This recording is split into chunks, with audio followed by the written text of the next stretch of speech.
ఇంకొకటి గుర్తుపెట్టుకోండి, ఎవడైతే కోచింగ్ సెంటర్లో పాయింట్లన్నీ తీసుకొచ్చి నెత్తి మీద వేస్తున్నారు అనుకోండి, మొత్తం టెక్స్ట్ బుక్లో ఉన్న పాయింట్ అన్నీ చెప్తున్నారు అనుకోండి, అది కోచింగ్ సెంటర్ అవ్వదు భయ్య.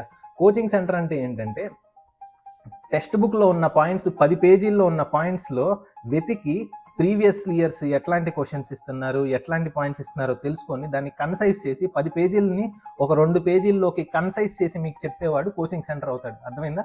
సో మీరు మెయిన్ టెక్స్ట్ బుక్ 1000 పేజీలు ఉండి కోచింగ్ సెంటర్ నోట్స్ 500 పేజీలు ఉందనుకోండి, అది కోచింగ్ సెంటర్ కాదు భయ్య.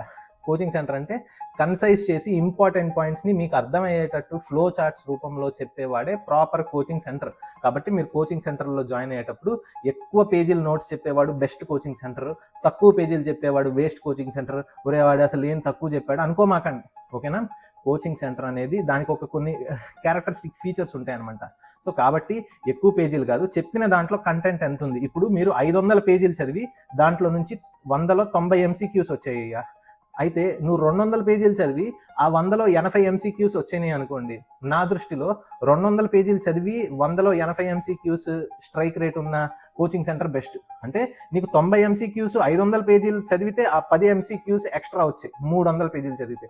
కానీ నువ్వు ఈ 200 పేజీలు చదివితేనే నువ్వు 80 MCQs క్రాక్ చేస్తావు చూసావా, అట్లాంటి కోచింగ్ సెంటర్ మంచిది. అంటే నువ్వు అట్లాంటి కోచింగ్ సెంటర్ జాయిన్ అయ్యి అదే నోట్స్ని మల్టిపుల్ టైమ్స్ రివిజన్ చెయ్యాలా.